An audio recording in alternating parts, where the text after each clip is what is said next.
하나님의 말씀 마태복음 17장 1절에서 13절까지 한 절씩 교독하겠습니다. 엿새 후에 예수께서 베드로와 야고보와 그 형제 요한을 데리시고 따로 높은 산에 올라가셨더니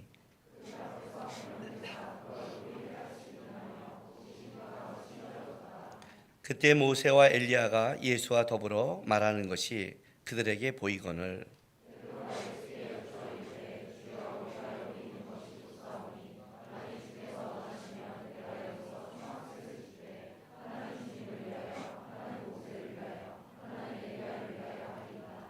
말할 때 호련히 빛난 구름이 그들을 덮으며 구름 속에서 소리가 나서 이르시되 이는 내 사랑하는 아들이요 내 기뻐하는 자니 너희는 그의 말을 들으라 하시는지라. 예수께서 나와 그들에게 손을 대시며 이르시되 일어나라 두려워하지 말라 하시니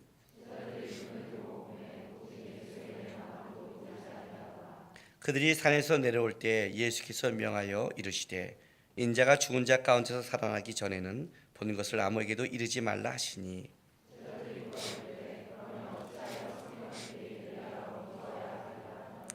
예수께서 대답하여 이르시되 엘리야가 과연 먼저 와서 모든 일을 회복하리라.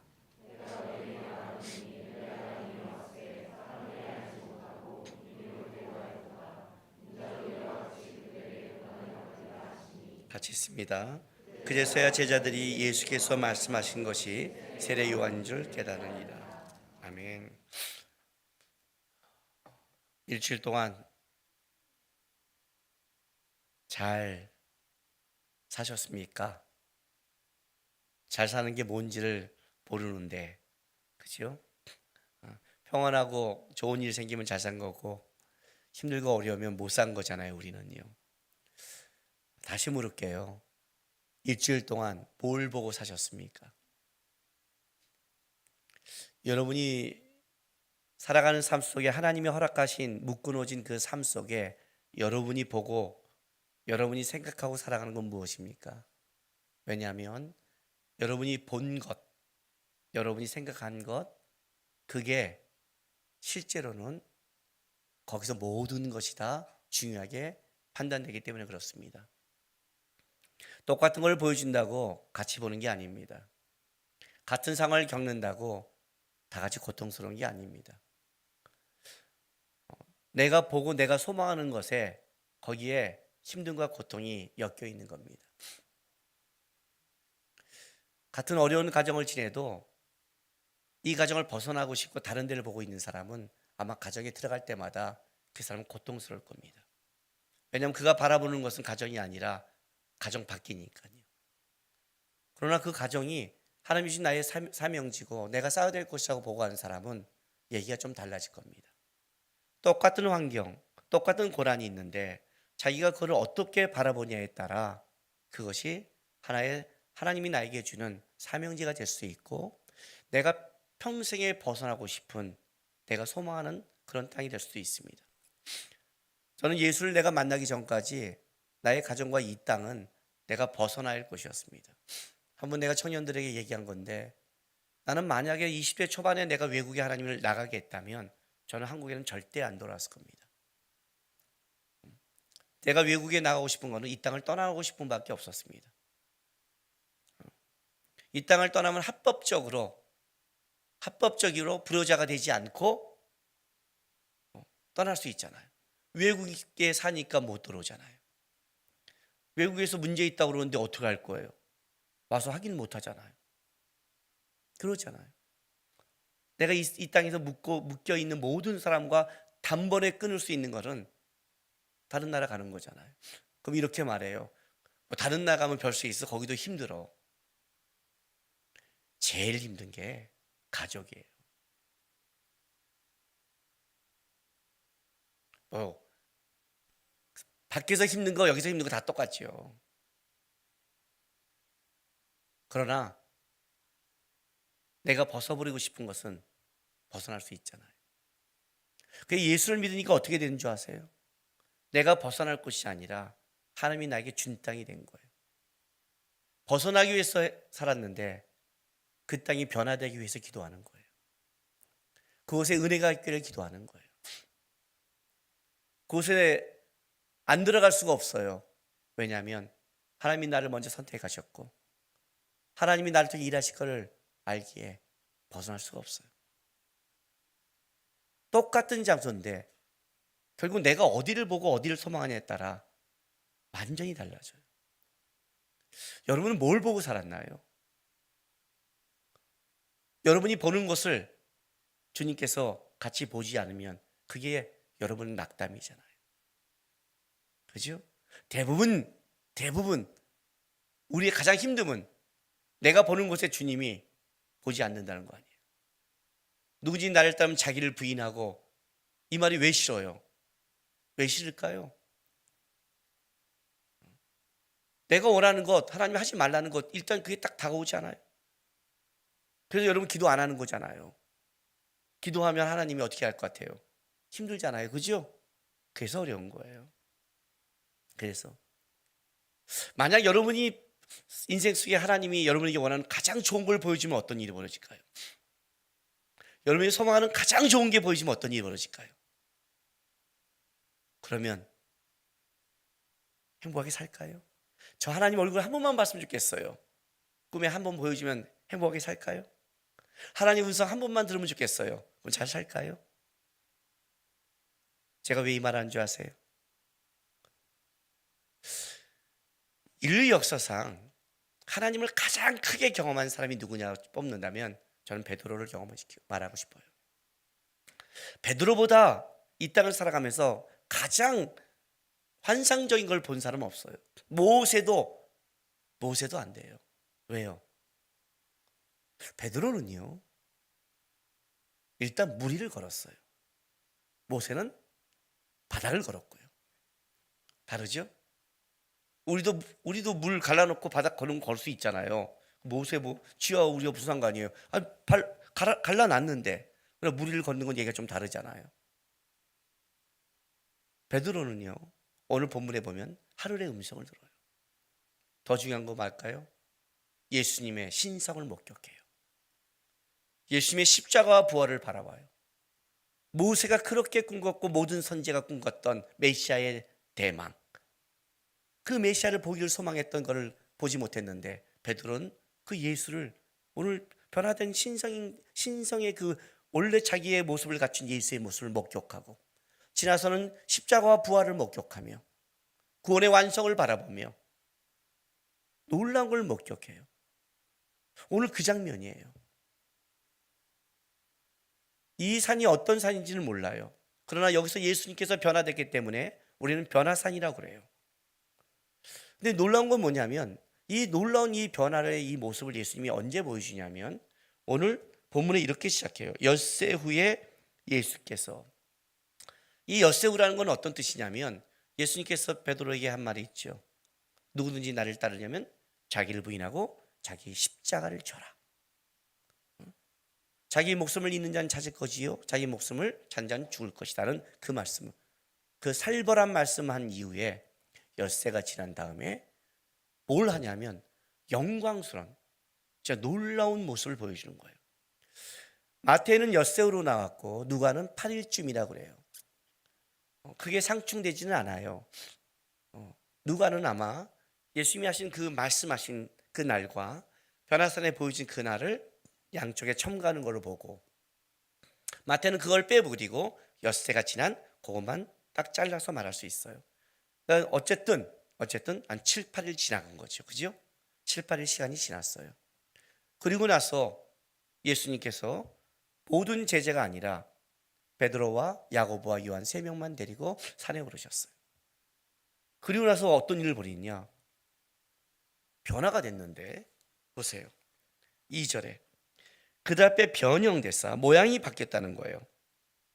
단순히 외형만 바뀐 게 아니라 내적 성질까지 다 바뀐 거예요. 그게 무슨 말이냐면 겉모습이 바뀐 게 아니라 예수님이 원래 갖고 있는 신성의 모습이 드러난 거죠. 바뀐 거예요. 얼굴이 해같이 빛나며 옷이 빛과 같이 휘어졌더라, 이렇게 나왔어요. 자, 누가복음에는 이걸 이렇게 말을 해요. 9장, 누가복음 9장 29절. 오늘 누가복음과 마태가 왔다 갔다 할 거니까 누가복음 9장에도 여러분이 딱 지금 체크해 놓으세요. 신약성경 100절 29절 기도하실 때 용모가 변화되고 그것이 희어져 광채가 나더라. 그죠? 용모가 변화됐어요. 이 본문 마음에 들어요. 이 다음에 천국에 갔을 때 우리의 이 모습이 아니래요. 저는 키가 자랐을 것이며 머리에 금발이 났을 것 같아요. 용모가 변화됐어요. 알아볼 수는 있지만 어쨌든 용모가 변화됐어요. 너무 감사하죠.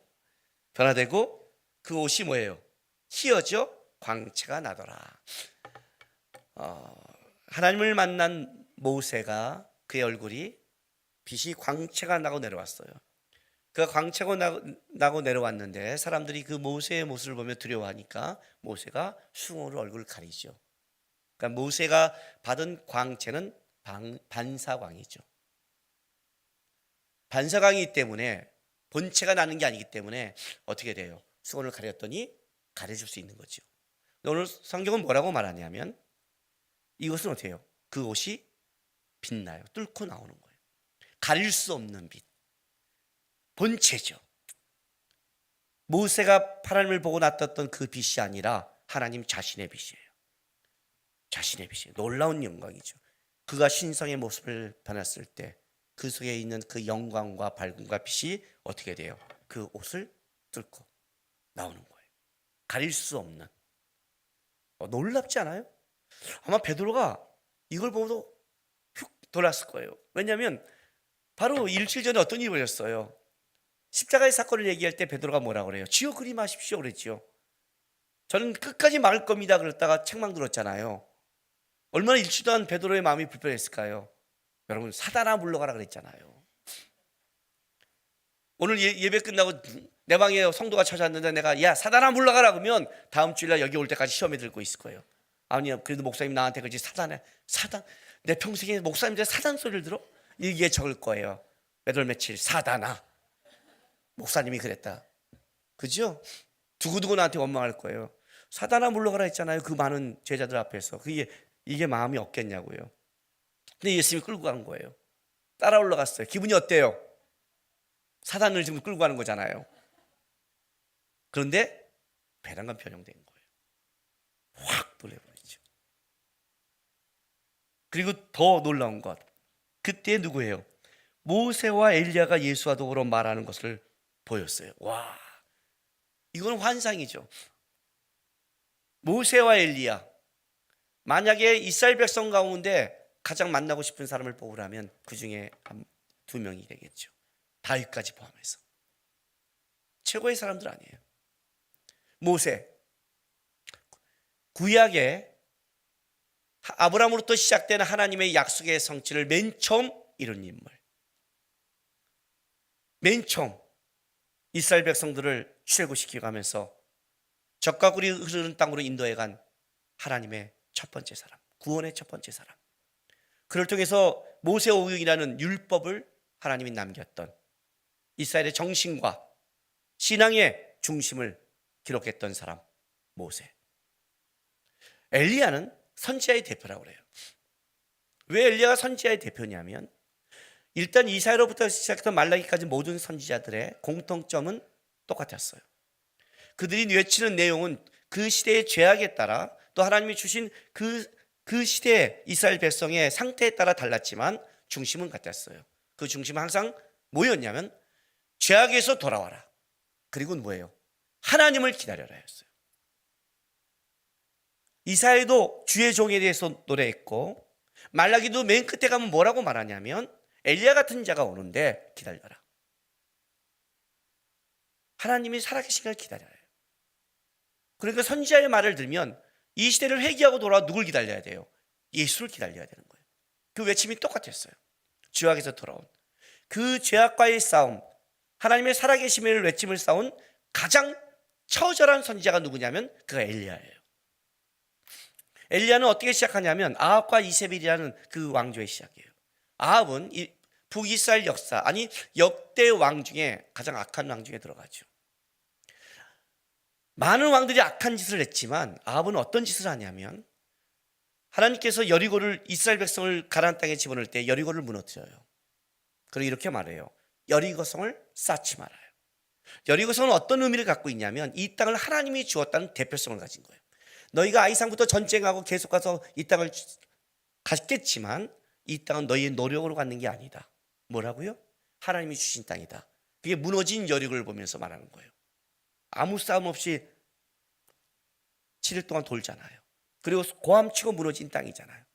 이 땅에 어떤 것도 취하지 말라는 것을 아간이 취했다가 아골골짝에서 죽잖아요. 왜냐하면 그건 하나님의 것이라는 상징이 있는 것이 여리고성인데 이 여리고성이 수백 년을 지켜오다가 아합 때 지어져요. 그러니까 아합은 뭐예요? 하나님의 터에 자기 걸 쌓는 자죠. 바벨탑처럼. 그게 아합이죠. 이세벨은 두로와 시돈에 있는 여자 아니에요. 두로와 시돈은 가장 악한 이방인의 땅 중에 하나 아니에요. 그 여자가 왕비가 들어서 어떤 일을 해요? 우상 숭배가 판을 쳤죠. 그죠? 선지자들을 죽여버렸잖아요. 끔찍한 시대. 그 시대에 어떻게 시작해요? 성경에 쑥 튀어나온 인물이 있어요. 디셉 사람 엘리야예요. 어떻게 준비됐고 어떻게 산 게 아니라 바로 그 악한 시대 속에 하나님의 사람이 등장하는데 엘리야예요. 그 엘리야가 어떤 일을 하냐면 갈멜산에 무너진 그 땅에 무너진 제단 속에 하나님의 살아계심 그걸 보인 자가 엘리야예요. 하나님의 살아계심을 다시 증명한 자. 무너진 땅에. 모세가 출애굽에 그 하나님의 영광의 첫 번째를 했다면 엘리야는 바로 그 모세를 통해 가나안 땅에 들어간 이스라엘 백성이 무너진 곳에 하나님의 살아계심을 외친 그 선지자의 대표예요. 그리고 그는 죽지 않고 불병거를 타고 어떻게 돼요? 예, 하늘로 올라간 선지자의 대표예요. 이 둘이 나타났다는 것은 이스라엘 백성들에게는 대단한 거예요. 왜냐하면 모세와 엘리야 이 두 사람은 한마디로 말해서 구약 전체의 대표자로 보는 거예요. 그러면 지금 구약 전체의 대표자가 왔다는 것은 구약 전체가 누구를 바라보고 있어요? 예수를 바라보고 있는 거죠. 그 예수님과 얘기를 하고 있는 거예요. 심장이 뛰는 거죠. 심장이 뛰는 거예요. 벙벙벙 뛰는 거예요. 환상이죠? 이 정도 환상이 되니까 드디어 베드로가 이런 말을 해요. 4절 예수께 여쭈어 이르되 주여 건방지게 모세와 엘리야고 말하는데 함부로 꼈어요. 우리 중에 이런 애들 있죠? 꼭? 그죠? 주제 파악 못하고 지금 어른들 말씀하시는데 하도 좋다 보니까 끼어들어서 꼭 픽살이하는 너무 좋으니까 이 환상이 깨지면 안 되니까 뭐라고 그래요? 우리가 여기 있는 것이 좋사오니 지가 좋은 거죠. 딱 그죠? 우리가 좋사오니 만일 주께서도 원하시면 좋으시면 내가 여기에 초막셋을 짓되 하나는 주임을 위하여 하나는 모세를 위하여 하나는 엘리야를 위하리라. 그래도 애가 기특한 것은 자기를 위해서는 또 없어요. 그러니까 이제 셋만 지어줘도 보고 있어도 행복한 거죠. 우리가 여기 있는 게 좋사오니. 잘 들으세요 여러분. 신앙생활은 황홀경에 빠지는 게 아니에요. 어떤 대단한 황홀경에 빠지고 대단한 하나님께 보여준다 해도 거기에 빠져 사는 걸 신앙이라고 하지 않아요. 우리는 뭔가 은혜를 체험하면 그것만 쫓아다녀요. 은사만 쫓아다녀요. 그것만 맛보려고요. 그걸 보고 영적 마약이라고 그래요. 마약 한 번 맞으면 어떻게 돼요? 계속 맞고 싶죠. 그죠? 뽕 맞으면 뽕 같잖아요. 계속 맞고 싶죠? 예, 영적 마약이라고 그래요. 영적 마약. 계속해서 황홀경에 빠져서 보고 싶은 것. 현실, 하나님이 나에게 맡겨준 터전, 내가 살아갈 땅, 사명은 잊어버리고 그냥 도외시하고 영적 마약에 취해서 그걸 빠져드는 거예요. 황홀경에 빠져드는 거예요. 지금 베드로도 그래요. 물론 이거는 굉장히 체험은 중요해요. 나중에 베드로의 신앙이 이 사건이 예수님의 십자가의 죽음과 부활 이후에 베드로는 이 사건이 조명되며 이 체험이 베드로를 살아갈 수 있는 힘을 갖게 돼요. 그런 의미에서는 중요해요. 베드로가 나중에 이걸 이렇게 고백해요. 베드로후서 1장 16절부터 신약성경 384쪽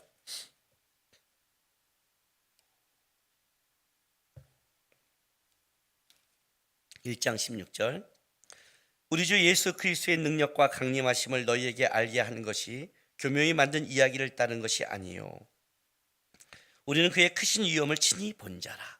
크신 위엄을, 지극히 큰 영광 중에서 이러한 소리가 그에게 나기를 이는 내 사랑하는 아들이요 내 기뻐하는 자라 하실 때 그가 하나님 아버지께 존귀와 영광을 받으셨느니라.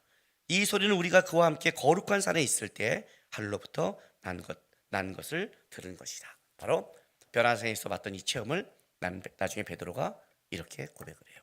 하나님의 그 존귀한 위엄을요. 중요한 거죠. 그러나 현재 이 거룩한 산에 있을 때 베드로는 그것이 어떤 의미인지를 모르고 있었어요. 그냥 그 사태에 빠져 있는 거죠. 그죠? 이렇게 베드로가 횡설수를 하고 있을 때 보세요. 하나님은 더 대단한 일을 하셨어요. 5절. 말할 때 푸르니 빛난 구름이 그들을 덮으며 구름 속에 소리가 나서 이르시되, 이렇게 말해요. 자, 빛난 구름이 그들을 덮었어요. 출애굽기 40장 보세요.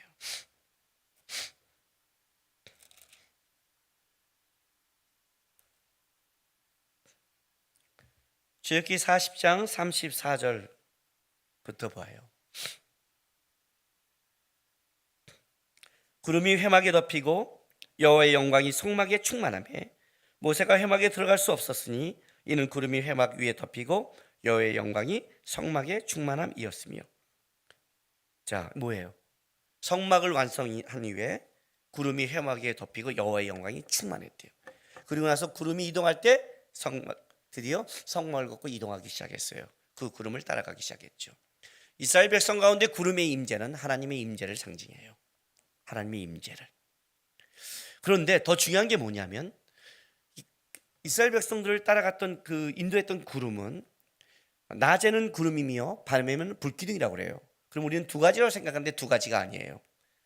이 구름 기둥이 밤이 되면 이 구름 기둥 안에서 빛이 나오기 시작하며 불기둥으로 바뀌는 거예요. 밤에 그들을 인도하는 빛이 되고 그를 보호하는 열이 되는 거예요. 그렇게 바뀌는 거예요. 빛난 구름이 임했다. 이것은 이스라엘 백성에게는 굉장히 중요한 하나님을 만나는 임재의 영광의 장소가 되는 거예요. 거기가 지금 모세와 엘리야까지 와서 봉봉한데 하나님의 임재예요. 그냥 구름도 아니에요. 이스라엘 백성들이 광야에서 갔던 그런 구름도 아니고 어떤 구름이라고요? 빛난 구름이에요. 그게 임재하는 거예요. 그리고 나서 거기서 끝나는 게 아니라 벼랑간 아까 베드로가 고백한 것처럼 하늘에서 소리가 나서 이래요. 이는 내 사랑하는 아들이요 내 기뻐한 자인 너희는 그의 말을 들으라. 당장 듣고 깨닫고 순종하라요. 당장 듣고 깨닫고 순종하라.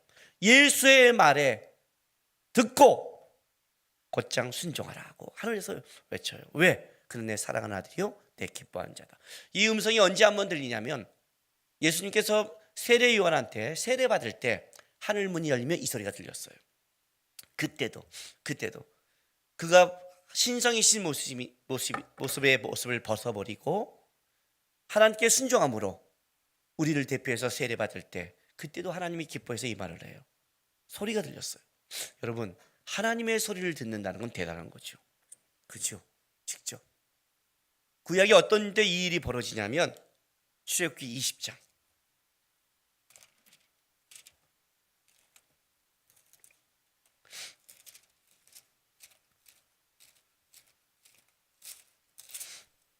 1절에서 3절 볼게요. 하나님이 이 모든 말씀으로 말씀하여 이르시되 나는 너를 애굽 땅 종되었던 집에 인도하여 낸 내 하나님 여호와니라. 너는 나 외에 다른 신을 내게 두지 말라. 십계명의 선포죠. 그런데 1절에 이렇게 말해요. 이 모든 말씀으로 이르시되. 여기서 이 말씀이라는 것은 히브리어에서 보통 흔히 쓰는 아마르라는 말씀이 있는데 그 말씀이 아니에요. 이건 다른 단어예요. 특별한 단어예요.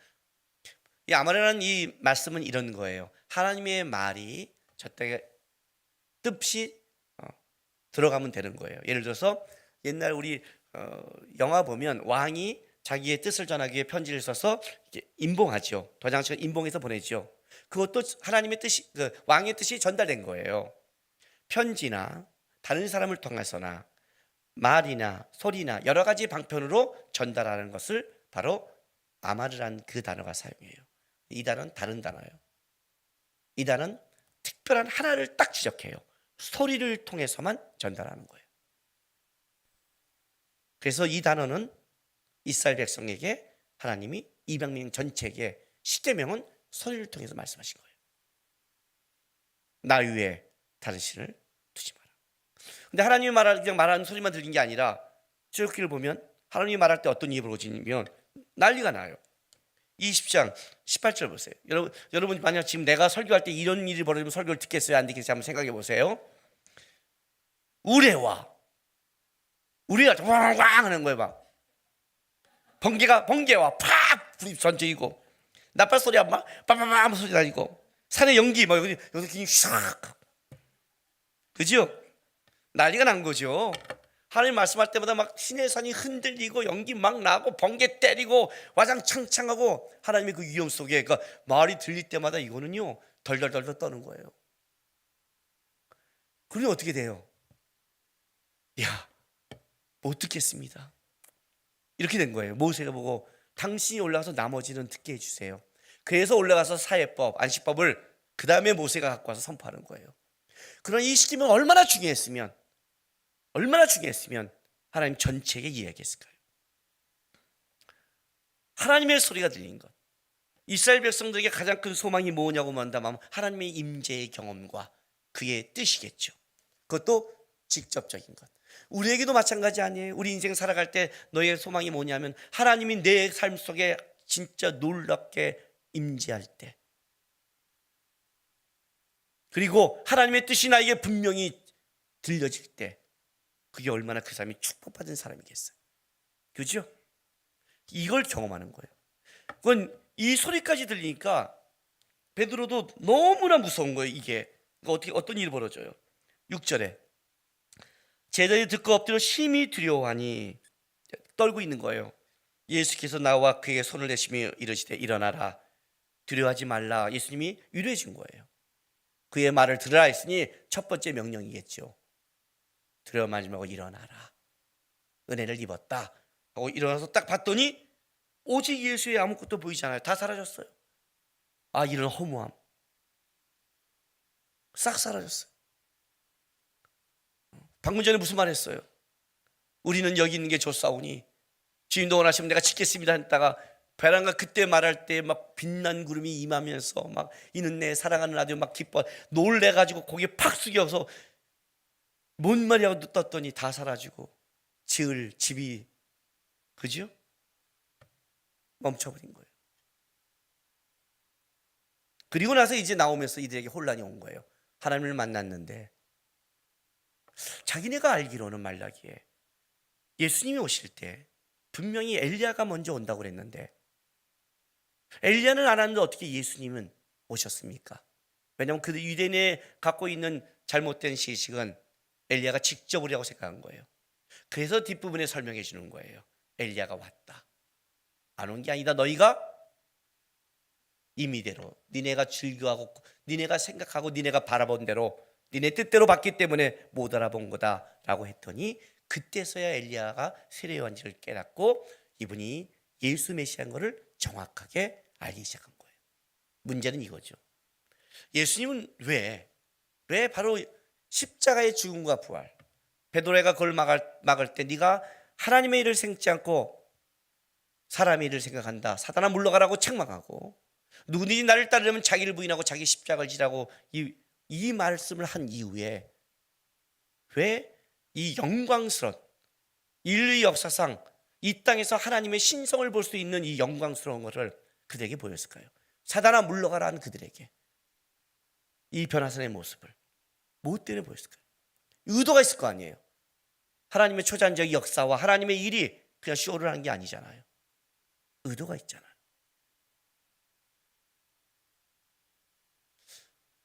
여러분,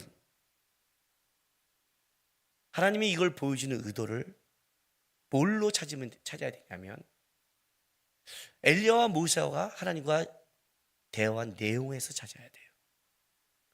궁금하지 않아요? 무슨 말을 한지? 말을 했거든요. 근데 마태는 이걸 기록하지 않았어요.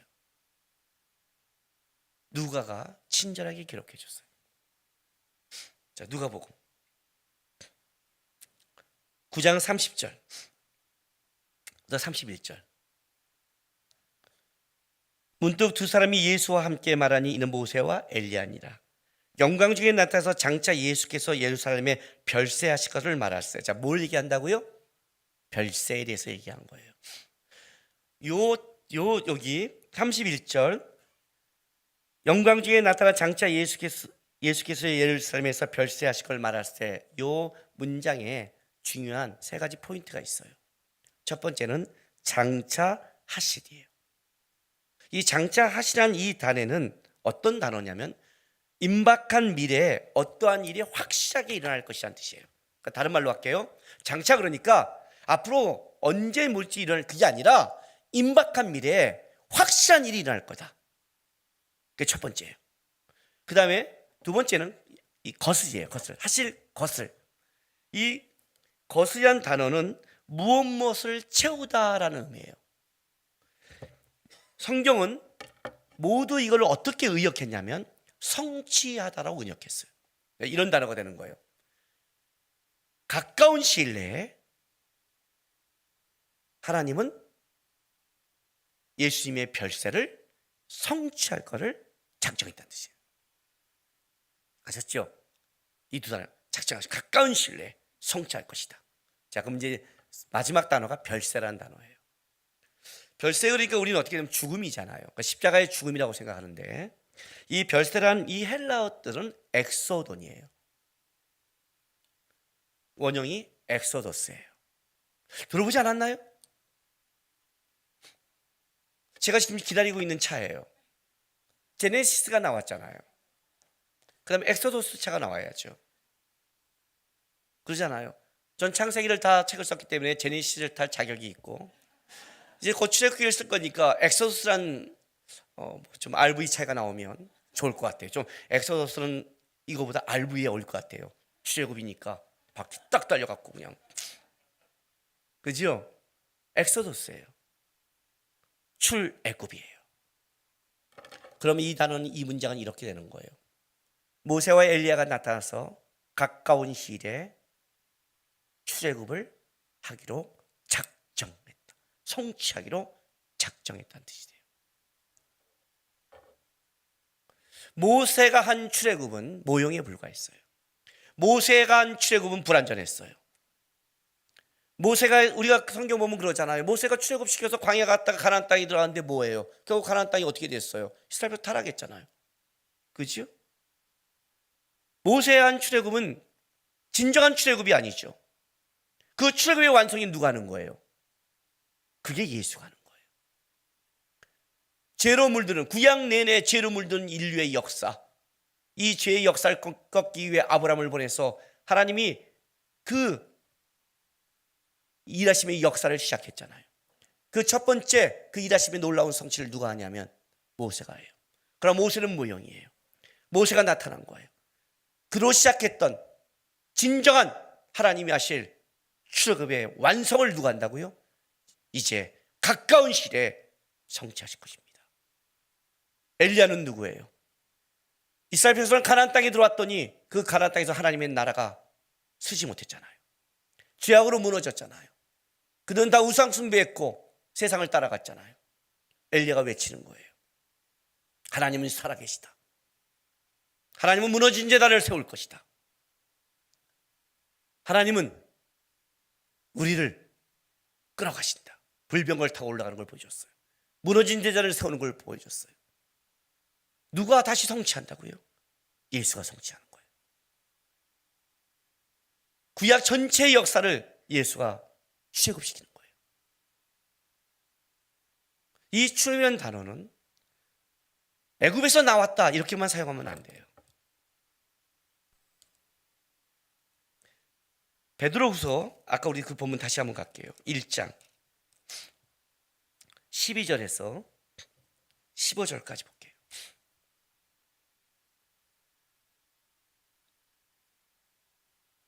그러므로 너희가 이것을 알고 이미 있는 진리에 서 있으나 내가 항상 너희에게 나게 하려 하노라. 내가 이 장막에 있을 동안에 너희를 일깨워 생각나게 함이 옳은 줄로 여기노니 이는 우리 주 예수 그리스도께서 내게 지시하신 것 같이 나도 나의 장막을 벗어날 것이 임박한 줄 알미라. 이 장막이 뭘까요? 자기의 몸이죠, 그죠? 자기의 몸이에요. 자기의 장막을 벗어난 건 죽음을 임박했다는 뜻이에요. 그래서 15절에 이렇게 말해요. 내가 힘써 너희로 하여금 내가 떠난 후에라도 어느 때나 이런 것을 생각나게 하려나. 이 떠난 후, 이게 죽음이죠. 임종이에요. 이 단어가 엑소돈이에요. 원형이 엑소도스예요. 탈출. 상징적으로는 죽음, 생의 마감이에요. 기독교인이 죽는다는 것은 이 땅을 탈출하는 거예요. 기독교인이 이 땅에서 죽는다는 건 죽음이 아니라 엑소더스예요. 영광으로 들어가는 길이라는 거죠. 이해가 되세요? 그래서 우리가 장례식장 갔을 때 그가 예수 안에서 죽어든 자에 대해서는 뭐예요? 소망이 있는 거예요. 그렇다고 장례식장 가서 걱정하지 마세요. 엑소더스 했어요. 이렇게 싸가지 없이 말하면 안 돼요. 그들이 천국에 못 갔다는 것 때문에 슬픈 게 아니라 이 땅에서 이제 보지 못한 것, 그리고 뭐예요? 자기의 인생 때문에 슬퍼하는 거죠. 이제 나는, 그죠? 나는 이 길을 가야 되잖아요. 끔찍하게. 그것 때문에 슬퍼하는 걸 위로하되, 우리가 낙심하고 낭망하지 않는 가장 큰 이유는 뭐예요? 그것은 우리는 이 땅에서 뭐예요? 끝날 자가 아닌 거죠. 엑소더스예요. 이 땅 가운데 두면 소망이 없거든요. 작정하신 거예요. 출애굽을. 근데 왜 영광스러운 걸 이때 보여줄까요? 이 영광스러운 변화, 이 엑소도스를 기억하면서 16장 앞부분으로 돌아가요. 마태복음 16장 24절 25절로 봐요. 6절. 그래야 이 본문이 이해가 가요. 이에 예수께서 제자들에게 이르시되 누구든지 나를 따라오려거든 자기를 부인하고 자기 십자가를 지고 나를 따를 것이라. 누구든지 제 목숨을 구원하고자 하면 잃을 것이요 누구든지 나를 위하여 제 목숨을 잃으면 찾으리라. 사람이 온 천하를 얻고도 제 목숨을 잃으면 무엇이 유익하리요? 사람이 무엇을 주고 제 목숨과 바꾸겠느냐. 그렇죠? 우리는 이 성경을 보면 힘들어요. 왜? 자기를 부인하라고 그러고 뭐예요? 자기 목숨을 잃으라고 하니까. 그죠? 잃으라 그러니까. 너무 힘든 거예요. 왜냐하면 거기에 내 지금 마음이 있어서 그래요. 뭘 보고 사냐고 그랬죠. 여러분이 뭘 보냐에 따라 여러분의 삶이 결정나요. 뭘 보고 있느냐에 따라 낙심, 낭망, 삶의 문제일 수 있지만 내가 관점과 마음을 어디에 두냐에 따라 달라져요. 똑같은 상황을 겪어도 어떤 사람은 그게 낙심하지 않는 거예요. 왜? 다른 쪽을 보고 있으면. 그럼 내가 다른 쪽을 보지 않는다면, 거기에 눈이 꽂히냐면 거기서 무너지는 거예요. 상황이 아니라 내가 보는 관점이에요. 목적이 그렇다고요. 여러분의 목적은 뭐예요? 영광스러운 하나님의 나라예요? 진짜 하나님이세요? 여러분의 목적이 여러분 걸 채우려고 그러잖아요. 우리는 이 부분을 못 넘어가요. 뒤에 게 안 보여요. 뒤에 게 나를 위하여 목숨을 잃으면 찾는 데잖아요. 이건 죽어도 안 보여요. 잃는다 그래서 죽었어요. 끝났어요. 찾는다고 했는데, 없어진다고 안 했는데, 찾는다고 약속했는데 찾는 건 싫어요. 찾고 싶지 않죠. 그냥 여기서 읽고 싶지 않은 거겠죠. 실제가 그러겠죠. 그래서 이 본문이 이해가 안 되는 거예요. 십자가가 있으니, 부인이 있고 죽음이 있다면 뭐가 있어요? 그것이에요? 변화사랑이 있는 거예요. 십자가가 있으니까 부활이 있는 거예요. 내 목숨을 잃으니까 찾는 거예요. 동시에 보여주는 거예요. 지금 주님이. 누구든지 나를 따르면 자기를 부인하고 자기 십자가를 져라. 그 부인은 뭔지요? 안 됩니다. 해야 되는 거예요. 왜? 그래야 탈출돼서 이 놀라운 영광된 모습을 경험할 수 있으니까. 주님이 이렇게 보여주는 거예요. 하나님의 뜻과 하나님의 인도함이 우리의 눈과 우리의 마음이 없으니까. 없으니까. 안 보이니까 도대체. 그것은 우리의 눈에 없는 의미에서 부인하라는 뜻이에요. 너희가 갖고 있는 안목에서는 그것은 찾을 수 없기 때문에 하는 거예요. 이건 주님이 하시는 거예요. 주님이 완성하는 거예요. 완전히 다른 것이에요. 엑소도스니까요. 벗어나는 거예요. 완전히 벗어나요. 한번 제가 얘기했을 거예요. 어떤 성도가 자기의 기도를 하나님이 한 번도 들어주지 않았다고. 왜 자기의 기도를 하나님이 들어줘야 돼요? 왜 들어줘야 돼요 도대체? 어디서 그런 생각 없는 네가 왜 하나님을 주장해요? 그렇지 않아요? 하늘 뜻이 이 땅 위에 이루어지는 건데 그 앞에 순종해야죠. 하나님의 뜻이 이 땅 위에죠. 기도란 내가 원하는 걸 주장하고 성취하는 게 기도가 아니라 기도란 이런 거예요. 하나님의 뜻을 이루기에 기꺼이 나를 드리는 거예요. 기꺼이.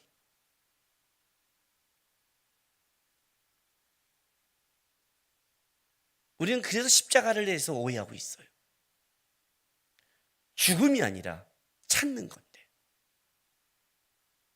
뺏는 게 아니라 만드는 건데.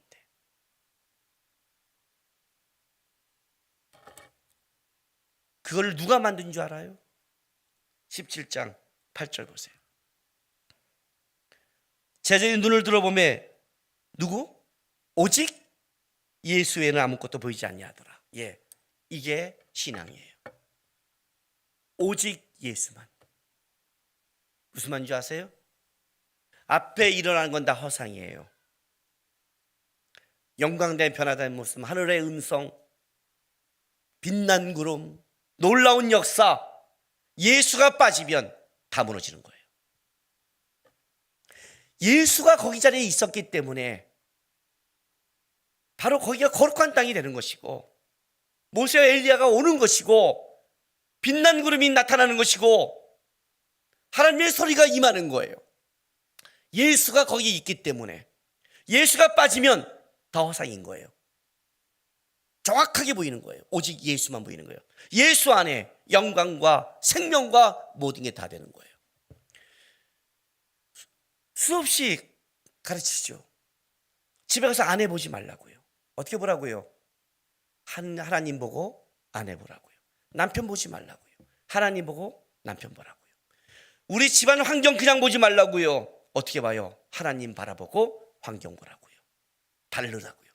내가 볼 때는 벗어나고 싶은 집이지만 하나님 바라보고 하면 영광을 드러낸 장소로 바뀌는 거예요.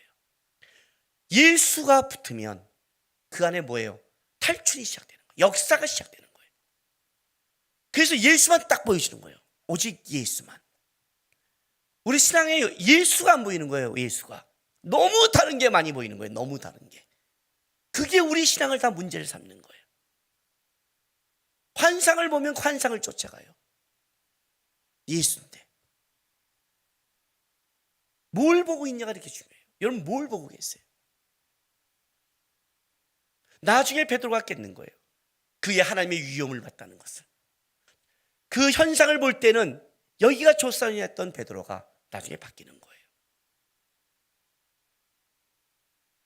그게 기도예요. 기도는 내가 아무리 보고 아무리 가질 수 있고 성취할 수 있다 보더라도 내 눈에는 없다는 걸 인정하는 거예요. 주님 아니면 안 됩니다. 주님 아니면 안 됩니다. 그래서 기도하는 거예요. 그래서 기도하는 거예요. 여러분 고통 가운데 고난 중에 있는 사람이 있습니까? 로마서에 이렇게 주님이 말씀하셨어요. 바울을 통해서. 모든 것이 합력하여 선을 이룬대요. 그게 예수예요. 여러분이 당하는 고통과 고난마저도 예수와 엮이면 선이고 유익이 돼요. 하나님 나 진짜 이거 벗어나고 싶어요. 끔찍해요. 그것이 주님과 함께하면 유익이 돼요. 하나님이 허락하신 것 중에 어떤 것도 무익한 게 없다는 거예요. 내가 피하고 싶고 내가 끔찍할 뿐이지 주님 안에서는 끔찍한 것도 없고 모든 것을 서로 바꿀 수 있대요. 피하게라고 기도하지 마세요. 그냥 하나님 안에서 머무르세요. 제가 하나님을 인도하는 비법을 알잖아요. 필리핀에 있는 우리 최성호 선교사가 가준이한테 그랬대요. 야, 니네 아빠 힘들지? 야, 니네 아빠 세지? 넌 그 자식으로 태어나서 참, 야, 진짜 불쌍한 듯이 쳐다보더래요. 그래서 우리 하준이가 아니요, 에휴, 알아, 우리도 힘들어, 야, 우리끼리 얘기해, 그냥 우리끼리 내가 다 비밀을 지킬게. 야, 내 아빠 힘든 사람이잖아. 야, 아빠 센 건 맞지만 우리 아빠 힘들진 않아요. 진짜? 예. 왜? 우리 아빠 때는 고집을 부리면 안 돼요. 그건 죽어요. 설득을 하면 돼요. 설득을 하면. 그러면 돼요, 그래요. 그래, 예, 제가 그렇게 키웠거든요. 고집을 부리면 그 고집이 하나님께 가니까 고집에는 어떤 거예요? 고고집을 보여줬죠. 고고집을 부리면 고꼬집을 보여줬죠. 죽였죠, 그냥. 아주 죽여버린다고 했죠. 안 됐어요. 그러니까 설득을 해요. 근데 우리 아이들이 가장 설득하기 어려운 사람이 저예요. 일단 엄마는 설득이라는 게 들어가질 않아요. 거기는 아니면 그냥 아닌 거예요. 근데 저는 설득이 되거든요. 근데 제가 이제 말을 더 하니까 놀리니까 쫙 해요. 근데 자기 애들이 보통 할 때는 마음이 있잖아요, 마음이. 근데 마음과 막 아빠, 뭐 하람이도 아빠 막 하는 거예요. 근데 하준이는 좀 더 설득을 잘하는데 하람이는 진심은 있는데 설득이 없어, 걔는.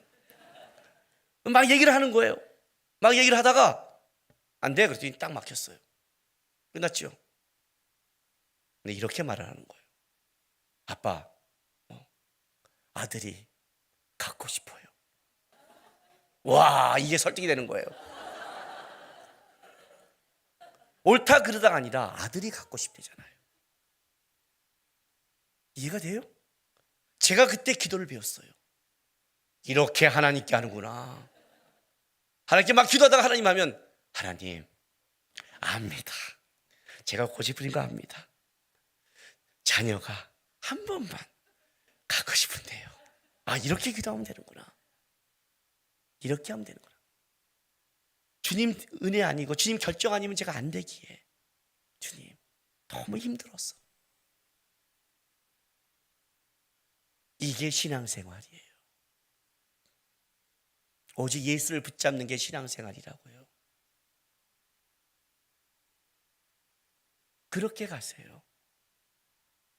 인생길을 갈 때. 안 되면 하나님 앞에 어떡하라고요? 징징대지 말고요. 원망하지 마세요. 원망하면 어떤 줄 알아요? 다시 시작이에요.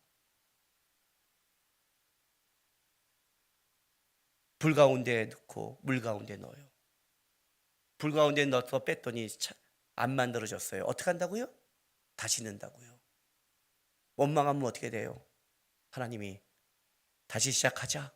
제가 인생에 배운 거예요. 절대 원망하지 않는다. 절대 불평하지 않는다. 차라리 아버지 조금만 웃으면서 나간다. 기대하며 나간다. 바라보며 나간다. 그래도 예수만 붙잡고 예수 안에서 해결하기를 소망한다. 영광스러운 상상하지 못한 엑소더스의 길을, 영광의 길을 하나님이 만들어 가신다. 있는 게 아니라 찾는 거다. 기억하세요. 부인으로 끝난 게 아니라 얻는 것으로 끝난다. 하나님은 이 땅에 두고 싶은 게 아니라 영광 가운데 우리를 들게 하신다. 주님 바라보면서, 예수만 바라보면서 여러분 인생 속에 하나님이 각자에게 일하는 엑소더스의 인생을 체험하고 고백하고 자랑하는 인생 되시기를 주님의 이름으로 바랍니다. 기도합시다. 오늘 다 같이 기도합시다.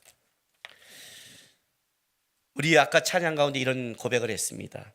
주와 함께한 고백, 내 삶에 채우소서. 나를 향하신 주님의 마음 담아주소서. 주의 품으신 계획 온전히 이루소서. 나의 삶의 열이 주의 길을 담게 하소서. 하나님, 이 시간 주 앞에 나갑니다. 내가 한 고백을 내 삶에 채워주십시오.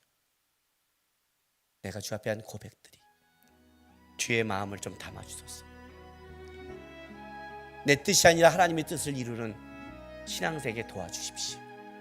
오직 예수만 따라가는 인생 되게 해달라고 다 같이 우리 다짐하며 기도하며 나가겠습니다. 기도하겠습니다.